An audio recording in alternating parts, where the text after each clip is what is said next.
Welcome to another episode of Theological Pipe.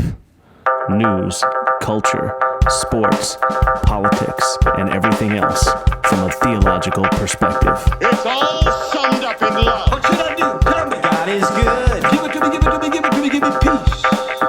Give me peace. Put that in your theological pipe and smoke it. Hey, welcome to another episode of Theological Pipe. Glad you're here. If you're on YouTube, click subscribe or comment. If you're listening on Apple or Google or Spotify, appreciate it. As always, click subscribe. Past few months, back in March of 2020, we were told that we were going to take 15 days to flatten the curve. And so a lot of people started working from home. A lot of people quarantined themselves because we were going to flatten the curve. And 15 days have turned into 8-9 months. It's been difficult at times. It's been weird. It's been different. I know there's a lot of people struggling, and I kind of mentioned this in my yesterday's podcast, that we have COVID, which is causing a lot of anxiety and grief and anger and sadness and depression. But then put on top of that the holiday season that comes up, which is always is known for being a season that heightens depression for a lot of people. And then the change in the time, the sun goes down earlier, so we're not getting as much sunlight. It's just been a strange year, a strange 8 months, 9 months. And I tell my coworkers when I work that I always put in there, how's second Monday, how's third Monday. Today would be third Monday. It's Wednesday. Every day is a Monday. Every day seems like a Monday.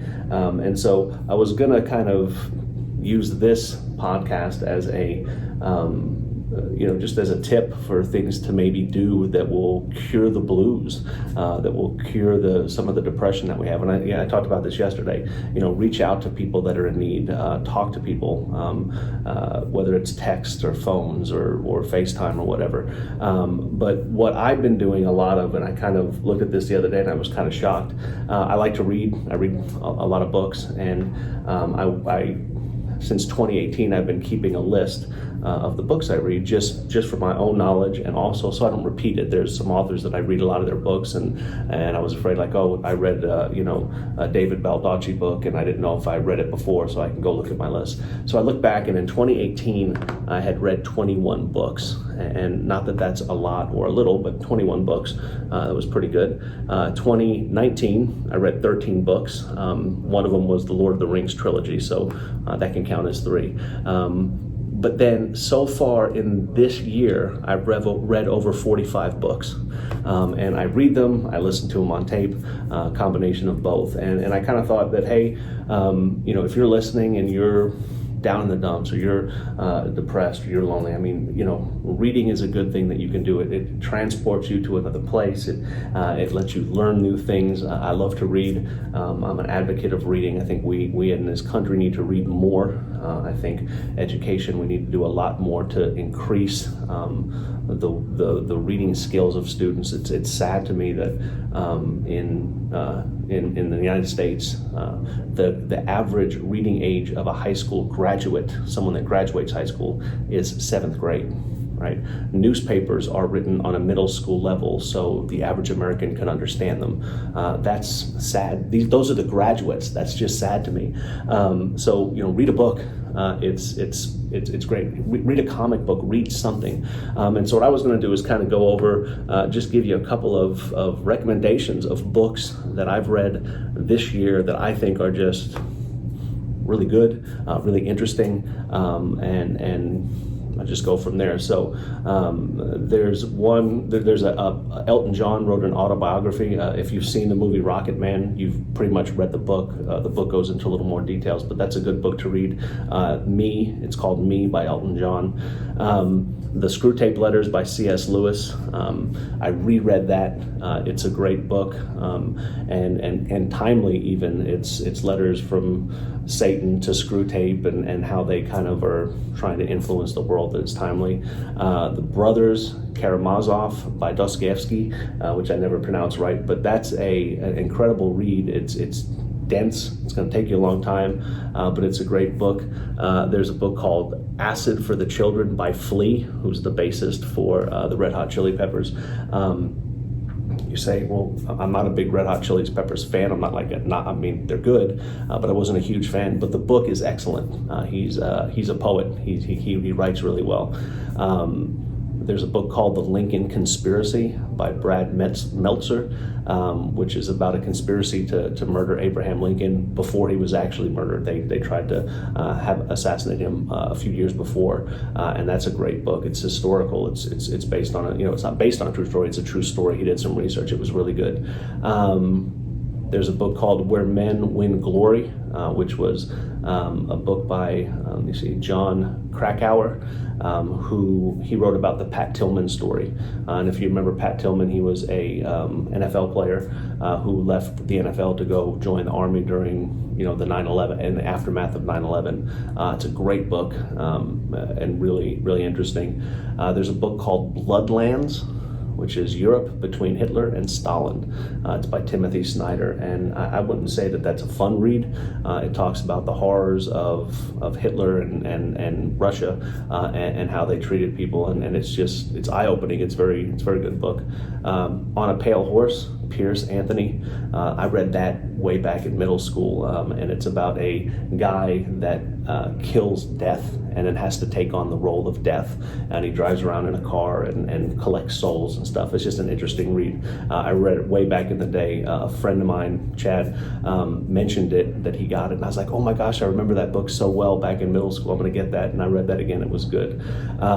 There's a book called The Gulag Archipelago by Alexander Solzhenitsyn. Again, not a fun read, but eye-opening if you want to learn about communism and Russia and what the USSR did to its people. It's sad, and it will make you think twice about ever praising the Soviet Union for anything.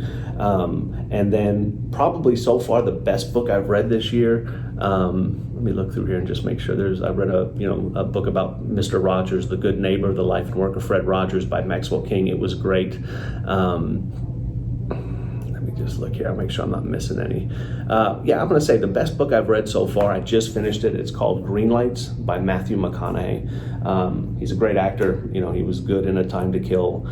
He was good in Wolf of Wall Street, Dallas Buyers Club. But he's another one of those guys like you wouldn't expect. Like I didn't expect the book by Flea to be that good. It was interesting, but it was well written. It was an excellent read. Same thing with McConaughey. I mean, I like him. I like the way he talks. The cool part about the book is if you get the audio, he reads it, and he's got a great voice. My wife and I listened to it when we were hiking a little bit, and she just says, I love his voice. His voice is good, the audio is good, but it's a good book. It's written really well. He's poetic. He throws in poems. He throws in things that he wrote from diaries way back in the day, and it's a great book, and it's kind of even almost like an encouragement, and I don't want to say self-help book because that's not what it is. It's really kind of a biography, but he's gone through so many things, and he does a great job of reading it and writing it. That's probably the book of so far of 2020 that I've listened to that I would recommend. I've read Eric Clapton's autobiography. I've read Killers of the Flower Moon by David Grann, which was a good book. I read a book, the Edward Snowden book, Permanent Record. That's eye-opening. Tons of books. The Cross and the Switchblade, an old book by David Wilkerson. There's a lot of books out there, but if I can say anything as far as getting out of the doldrums and maybe doing something while you're stuck with COVID and the cases are going back up, it looks like, and they're talking about maybe more lockdowns and stuff. Use it as an opportunity to do something different. Again, like I said yesterday, don't beat your head against the wall. Change something up. If you don't read, pick up a book and read it. You can get a library app. I think it's called Libby, and you can download audiobooks to your phone and listen to them, and they're free. So make a change. And if it's reading, do it. If it's music, listen to some music or something. Go pick out an old album that you used to listen to. There's a great YouTube channel. I'll plug this real quick. I wasn't going to talk about music, but the guy's called the Professor of Rock. He's just a middle-aged dude that loves rock and roll, and he interviews people and he talks about albums from the 60s, the 50s, 60s, 70s, 80s, 90s, and today, and he interviews people about how they wrote songs, and it's just, his episodes are usually like 20 minutes long, so that might be something to do. So if you don't want to read, go watch something on YouTube, but find something to do to get you out of those doldrums, to get you out of those, this 8 months of Mondays that we've had, and maybe, doing something different will help you, get through it. We'll get through it. It's coming to an end. There will be light at the end of the tunnel.